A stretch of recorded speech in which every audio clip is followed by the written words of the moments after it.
నమస్తే అండి. కృష్ణకుమారి గారు, సాధారణంగా మన చుట్టూ మన పరిసర ప్రాంతాలలో ఏదైనా ఒక సంఘటన జరిగిందనుకోండి, అసలు నియోజకవర్గం ఏంటి, అక్కడ ఎవరు ఎమ్మెల్యే ఉన్నారు, ఎవరు ఎంపీగా ఉన్నారు, ఇవన్నీ మనం రాజకీయాల్లో మాట్లాడుతూ ఉంటాం. బట్ రాజకీయ నాయకులు కూడా వాళ్ళ నియోజకవర్గాలలో మాక్సిమం కొంచెం ప్రశాంతమైన వాతావరణం కలిగి ఉండేలా చూసుకోవాలి కూడా ఖచ్చితంగా. ఇప్పుడు ఫర్ ఎగ్జాంపుల్ ఒక ముఖ్యమంత్రి స్థానంలో ఉన్న వ్యక్తి నియోజకవర్గానికి సంబంధించి ఏదైనా జరిగింది అనుకోండి, అది ఇంకా పెద్ద న్యూస్ అయిపోతుంది. ఇప్పుడు కుప్పంలో అలాంటి సంఘటనే మనం చూసాం. ఏదో డబ్బులు ఇవ్వాలి ఆమె, బట్ కొంచెం కొంచెం ఏదో తీర్చుతున్నారట. బట్ ఎవరైతే అప్పులు ఇచ్చారో ఆయన సడన్గా all of A sudden road మీద కనపడి ఆమెను చెట్టుకు కట్టేసి చాలా గట్టిగానే కొట్టారు. పాపం మహిళ ఇస్తుంది కదా, ఆమె ఇవ్వకపోతే అది ఒక అర్థం. అది ఖచ్చితంగా చంద్రబాబు నాయుడు గారి నియోజకవర్గం అయ్యేసరికి ఇంకా పెద్ద హాట్ టాపిక్ అయిపోయింది. ఏం చెప్తారు? ఏదైనా దురదృష్టకరమైన సంఘటన అండి, ఇలాంటివి జరగకూడదు. ఇక్కడ 2 పాయింట్లు ఏంటి అంటే, భర్త అప్పులు చేసి వెళ్ళిపోయాడు, ఎటు వెళ్ళిపోయాడో తెలియదు. ఇంకొక భార్యతో స్వాంతంలో ఉన్నాడో కూడా తెలియదు. ఆశ్చర్యపోవక్కర్లే. అయితే ఈమె ఆ 2 పిల్లల బరువు బాధ్యతలు మోస్తూ ఈ భార్య ఉన్నది. ఒకవేళ కొంతమంది విషయాల్లో చనిపోయిన తర్వాత అయినా సరే, ఈ ఎవరైతే అప్పులు ఇచ్చారో వాళ్ళు చాలా కర్కశంగా, అది కుటుంబ సభ్యులైనా సరే బయట వాళ్ళైనా సరే, ఎవరైతే వాళ్ళకి ఎదురుగా కనిపిస్తున్నారో వాళ్ళని డబ్బులు అడుగుతారు. ఇప్పుడు కనిపించినోడు ఎట్లా కనిపించకుండా పోయాడు, కనిపించిన ఆమెను ఎందుకు వదిలిపెట్టాలి? పైగా అప్పు ఇచ్చేటప్పుడు ఈ అమ్మాయికి ఏమైనా చెప్పి ఇచ్చారా వాళ్ళు? ఇప్పుడు ఆ అమ్మాయి నిజంగా చాలా అభిమానవంతురాలు కాబట్టి అడిగే వాళ్ళని అడిగించుకోవటం ఇష్టం లేక తను అప్పులు తీరుస్తుంది.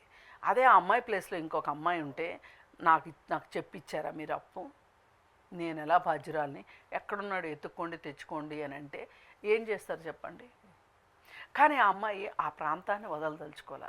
ఆ ప్రాంతంలో అమ్మాయికి చుట్టాలు ఉండొచ్చు, తెలిసిన వాళ్ళు ఉండొచ్చు, పిల్లలు చిన్నోళ్ళు, ఎవరన్నా పక్కోళ్ళకి పిల్లల్ని చెప్పి పనికి వెళ్ళే అవకాశం ఉంటుంది. ఆల్ ఆఫ్ ఎ సడన్ కొత్త ప్రాంతంలోకి వెళితే సెక్యూరిటీ ప్రాబ్లము, సేఫ్టీ ప్రాబ్లము అని ఆ అమ్మాయి ఉన్న ఊళ్ళోనే ఉండి ఏవో కొద్ది గొప్ప అప్పులు తీర్చుకుంటుంది. ఇది మట్టుకు 80,000 పెద్ద అప్పు. 80,000 ఆ అమ్మాయి తీర్చలేదు. బహుశా జీవితకాలం టైం ఇస్తే కూడా తీర్చగలదో లేదో. ఎందుకంటే తను తినాలి, 2 పిల్లలకు పెట్టాలి, వాళ్ళని చదివించాలి, బట్టలు కొనుక్కోవాలి, ఆరోగ్య సమస్యలు ఎన్ని ఉంటాయి. అవును. మరి ఈ పరిస్థితిలో అమ్మాయి అప్పు ఎలా తీరుస్తుంది అసలు? అయితే అడిగేవాడు ఎందుకు అడిగాడు అంటే గనక ఇక్కడ ఒకటే, అతనికి రాజకీయ అండదండలు ఉన్నాయి. ఆ రాజకీయ అండదండలను అడ్డం పెట్టుకొని అతను ఆమెని అంత పని చేయగలిగాడు. అసలు ఇప్పుడు అతను చేసిన నేరం మామూలు నేరం కాదు. ఇప్పుడు అతని మీద సెక్షన్స్ ఏవైతే పెట్టారో అవన్నీ గనక అమలైతే గనక అతని కుటుంబ సభ్యులు ఆమెతో కాంప్రమైజ్ అయ్యి ఆమెకు కొన్ని డబ్బులు ఇచ్చి ఆమెతో కేసు విత్డ్రా చేయించుకుంటే తప్పితే రివర్స్లో వీళ్ళే రివర్స్లో ఇవ్వాల్సి వస్తారు. అంతటి కేసు అంటే అక్కడ 2 విషయాలు, డబ్బులు తీసుకున్నారు అనే ఒక అక్కసు ఒకటి, రెండోది ఆడది దొరికింది నిస్సహాయంగా, ఒంటరి మహిళ. పైగా ఇంకోటి ఏంటంటే ఈ సందర్భంగా చాలామంది మగవాళ్ళకి ఇతను ఒక గుణపాఠం చెప్పదలుచుకున్నాడు. అప్పులు తనకు ఎగ్గొట్టుంటారు కదా, వాళ్ళందరినీ ఇలా భయపెట్టడం కోసం కూడా చేసి ఉండొచ్చు. ఇంకా అన్నిటికన్నా పెద్ద మెలికి ఏంటి అంటే ఆ అమ్మాయి అతనికి లొంగి ఉండదు. అందుకే అంత కోపం వచ్చింది. నేను అదే అడగబోతున్నాను కూడా. సాధారణంగా ఇలాంటి వాళ్ళు ఒక జులుం ప్రదర్శిస్తూ ఉంటారు. ఒంటరి మహిళ ఈమె, అంటే మన భాషలో ఏదో ఉంటది కదా, వెళ్ళాడు, ట్రై చేశారు, ఏం అక్కర్లా. మనమేం అంత చాలా అతి జాగ్రత్తగా మాట్లాడుకోవాల్సిన అవసరం లేదు. ఇలాంటి ఒంటరి మహిళల్ని, నిస్సహాయంగా ఉన్న మహిళల్ని టార్గెట్ చేసి వాళ్ళతో రిలేషన్షిప్స్ కొనసాగించి బెదిరిస్తారు. నాతో ఉంటే నేను క్షమిస్తా, క్షమించడం కాదు, డబ్బులు అడగను నిన్ను, కావాలంటే నీ పిల్లలు బాగోగులు చూసుకుంటా, మంచి చెడు చూసుకుంటా. ఎమోషనల్ బ్లాక్మెయిల్ కదా. అంతే మరి, ఇదే కదా. ఇప్పుడు ఒక నిస్సహాయమైన మహిళ దగ్గరికి వెళ్ళి ఇలాంటి పరిస్థితుల్లో ఒక నిస్సహాయమైన పురుషుడు ఉంటాడని నేను అనుకోను. అలాంటి పరిస్థితులు నిస్సహాయమైన పురుషులు ఉండొచ్చు, కానీ స్త్రీలు వెళ్ళి వాళ్ళ నిస్సహాయతని ఆధారంగా చేసుకొని సంబంధం పెట్టుకోమని అడగరు. అవును, అందుకే నేను ఎప్పుడు అంత దాకా ఎందుకు? ఒకవేళ నిజంగానే ఒక అబ్బాయి ఉన్నాడు, డబ్బులు తీసుకున్నాడు, ఉద్యోగం లేదు, బతకడానికి బతుకుతెరువు లేదు, ఒకవేళ మహిళ డబ్బులు ఇచ్చే పరిస్థితి ఉన్నా ఆమె వాళ్ళ ఆయన పంపించి అడిగిస్తుంది, పలానా వ్యక్తి మనకు డబ్బులు ఇవ్వాలి, వెళ్ళి అడిగిరండి అని. పైగా డబ్బులు ఇచ్చేటప్పుడు వాళ్ళ హస్బెండ్ కి తెలియకుండానో ఫ్యామిలీ వాళ్ళకి తెలియకుండా నా మొక్కదే డబ్బులు ఇయ్యదు. అలా ఇచ్చిన సందర్భాలు ఉన్నప్పటికీ కూడా నేను ఈ డబ్బులు ఇవ్వడం పుచ్చుకోవడం గురించి కాదు, అసలు ఒక నిస్సహాయమైన మహిళ దగ్గరికి ఒక పురుషుడు వెళ్ళిన పరిస్థితులు ఉన్నాయా?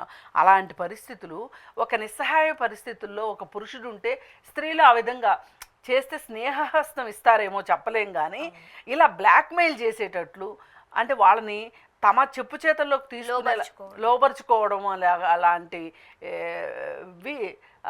చెయ్యరని అనుకుంటున్నా. అందుకే చాలామంది ఏంటి మీరు ఏదైనా ఏ పరిస్థితి అయినా ఆడవాళ్ళకే హెల్ప్గా మాట్లాడతారు, ఆడవాళ్ళనే సపోర్ట్ చేస్తారు ఏంటి అంటే, మరి ఇలాంటివన్నీ ఉన్నాయి నాయన, అందుకనే సపోర్ట్ చేస్తాం ఆడవాళ్ళకి.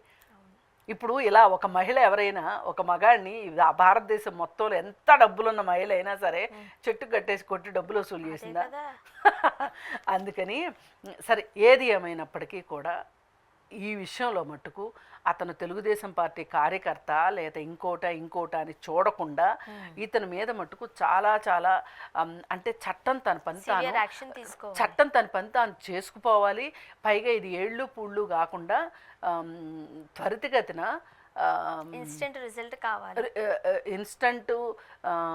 ఇన్స్టంట్ అనను నేను, స్పీడీ జస్టిస్ కావాలి, త్వరితగతిన న్యాయం జరగాలి. అంతేగాని మనం ఇన్స్టంట్ అన్నాం అనుకోండి, ఇప్పుడు వాడిని కూడా చెట్టు కట్టేసేసి కొట్టాలని అలా కాదండి. ఖచ్చితంగా చట్టం ద్వారానే మనం చట్టాన్ని నమ్మాలి, చట్టాన్ని నమ్ముదాము, చట్టం ద్వారా అతనికి త్వరితగతిన శిక్ష పడాలి అని చెప్పి కోరుకుందాం. ఇప్పుడు ఆమె ఒంటరిది కాబట్టి, పిల్లలు ఉన్నారు కాబట్టి చెట్టుకు కట్టేసి కొట్టేయగలిగారు. అసలు ఇక్కడ అన్నిటికన్నా బాధాకరం ఏంటంటే ఆ పిల్లలకి మరి బాధపడతారు. పిల్లలు చూస్తే ఆ పిల్లలు ఎంత బాధపడతారు, చూడకపోయినా వింటే కూడా ఎంత బాధపడతారు చెప్పండి. అందుకని ఏంటంటే ఇంత కర్కశత్వం అక్కర్లా. ఇప్పుడు అతను ఇంతమందికి అప్పులు ఇచ్చే అతనికి ఒక 80,000 పోయినంత మాత్రాన అతని ఆస్తులన్నీ ఏమీ పోవు. కానీ అతను చెప్పదలుచుకుంది ఏంటంటే, నా దగ్గర అప్పు చేస్తే నేను ఎలా అయినా వసూలు చేస్తాను అనేది చెప్పడం కోసం. అదే ఇంకొక అబ్బాయిని అలా చెయ్యాలి అంటే కష్టం కాబట్టి ఒక ఆడ మనిషిని ఎంచుకున్నాడు అతను. ఇది మట్టుకు పరమ దుర్మార్గం. నిన్న మొన్న ఇంకొక కేసు వచ్చిందండి. అదేంటంటే వైసీపీ నాయకుడు అదే పార్టీలో పనిచేసే మహిళకి నాతో వస్తావా అని చెప్పి మెసేజ్ పెట్టారంట.